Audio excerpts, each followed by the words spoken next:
ये है दैनिक प्रातःकाल का डिजिटल एडिशन प्रातःकाल लाइव।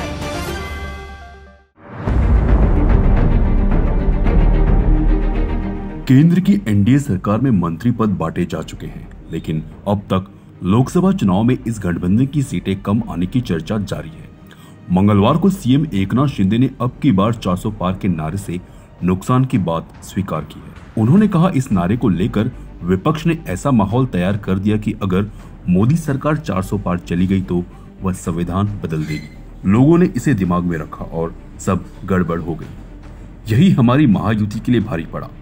मुख्यमंत्री एकनाथ शिंदे ने लोकसभा चुनाव में कम आई सीटों पर खुलकर बोला। शिंदे ने खेती और किसानों के मसले पर कहा कि सरकार ने बांस की खेती के लिए सब्सिडी देने का फैसला किया। एकनाथ शिंदे की उपस्थिति में फसलों के न्यूनतम आधार मूल्य निर्धारित करने के लिए केंद्रीय कृषि मूल्य एवं मूल्य आयोग की बैठक हुई। उन्होंने स्वीकार किया कि मराठवाड़ा और विदर्भ में सोयाबीन व कपास के किसानों को थोड़ी परेशानी हुई है। भारत करना है हमें, हम स्वयं पूर्ण भारत की ओर जा रहे हैं, आत्मनिर्भर भारत। अभी जो आत्मसम्मान वाली बात है, और इसलिए 10 साल में जो मोदी जी ने काम किया, मोदी जी अभी तीसरी बार 10 साल में जो काम किया मोदी जी ने, हमने देखा है कि इतने निर्णय उन्होंने लिए कि पिछले 50-60 सालों में निर्णय नहीं हुए थे, उतने निर्णय 10 साल में हुए। लेकिन क्या हुआ, इसके अंदर कुछ फॉल्स नैरेटिव सेट करने की वजह से ये कुछ जगह पर हमें नुकसान हुआ है। महाराष्ट्र में भी नुकसान हुआ है। संविधान बदलेंगे, ये होगा, रिजर्वेशन जाएगा, फलाना होगा, कुछ भी नहीं होने वाला था।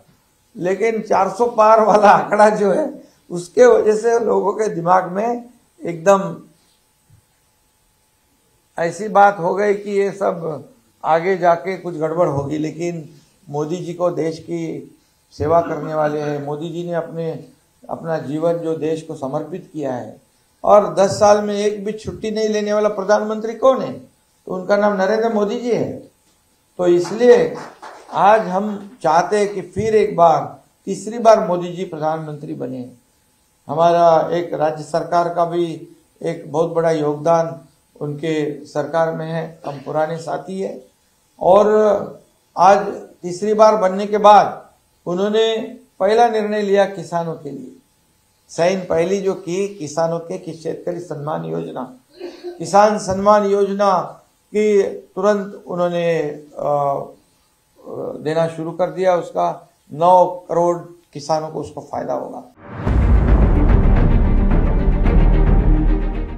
आप ये कार्यक्रम YouTube पर देख रहे हैं तो हमारे चैनल को जरूर सब्सक्राइब करें, और Facebook पर देख रहे हैं तो हमारे पेज को लाइक करना ना भूलें।